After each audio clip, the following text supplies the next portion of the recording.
কলকাতা পুরসভা নজরে অভিষেক বন্দ্যোপাধ্যায়। অভিষেকের দুটি ঠিকানায় অবৈধ নির্মাণ, জোড়া নোটিশ 73 নম্বর ওয়ার্ডের দুটি ঠিকানা উল্লেখ। এতটি নোটিশ 121 কালীঘাট রোড, সেখানে প্ল্যান বহির্ভূত নির্মাণ। ওই বাড়িটি অভিষেকের মা লতা বন্দ্যোপাধ্যায়ের নামে। অন্যটি রয়েছে 188A হরিশ মুখার্জি রোড, সেখানে অবৈধ নির্মাণের নোটিশ। সেটি লিপস অ্যান্ড বাউন্সের অফিস, যা অভিষেকের সংস্থা নামে পরিচিত। দুটি বাড়ির বেআইনি অংশ 7 দিনের মধ্যে ভাঙতে বলা হয়। যদি ভাঙা না হয় তাহলে তার কারণ দেখাতে বলা হয়েছে। ভাঙা না হলে কলকাতা পুরসভা বেআইনি অংশ ভেঙে দেবে। দুই জায়গাতেই পুরো আইনের 401 ধারায় নোটিশ পাঠানো হয়।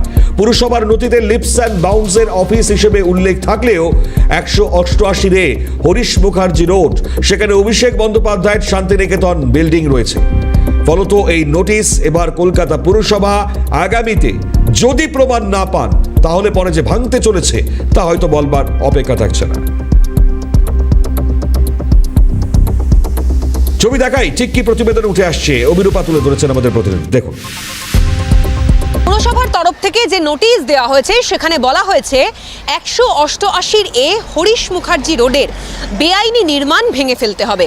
আর সেখানে নোটিশে উদ্দেশ্য করে দেওয়া হয়েছে লিপস অ্যান্ড বাউন্সের অফিস, অর্থাৎ 188A হরিশ মুখার্জি রোড, তার লিপস অ্যান্ড বাউন্সের অফিস নামে নথিভুক্তিকরণ রয়েছে।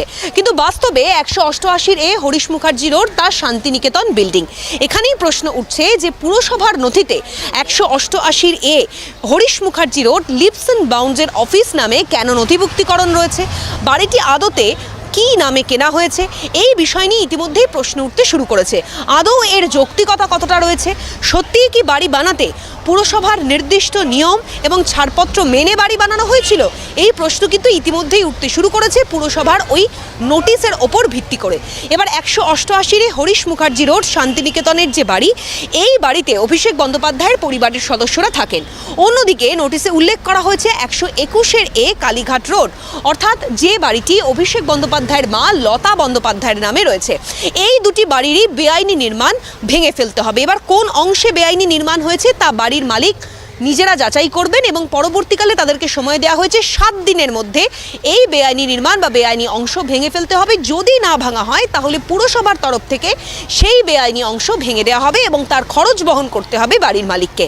এবার দেখার, পুরসভার নথিতে যে অ্যাড্রেস দেওয়া রয়েছে এবং সেখানে লিপস অ্যান্ড বাউন্সের কোম্পানির নাম উল্লেখ করা রয়েছে, সেটি 188 হরিশ মুখার্জি রোডে অভিষেক বন্দ্যোপাধ্যায়ের বসত বাড়ি কী করে হলো? অর্থাৎ বাড়ি কেনা বেচায় সঠিক নিয়ম পালন করা হয়েছিল কিনা, পুরসভার যে নথি বা ডকুমেন্টস সেখানেও যথাযথভাবে সমস্ত কিছু নথিপত্র দেওয়া হয়েছিল কিনা, এই বিষয় নিয়েও কিন্তু ইতিমধ্যে প্রশ্ন উঠতে শুরু করেছে। এবং তার সঙ্গে সঙ্গে এই বেআইনি নির্মাণ বা বেআইনি অংশ কবে ভাঙা হয়, কারাই বা ভাঙে, তাও কিন্তু আপাততভাবে দেখবার বিষয় রয়েছে। ক্যামেরায় নিখিল দাসের সঙ্গে অভিরূপা সাহা, ক্যালকাটা নিউজ, কলকাতা।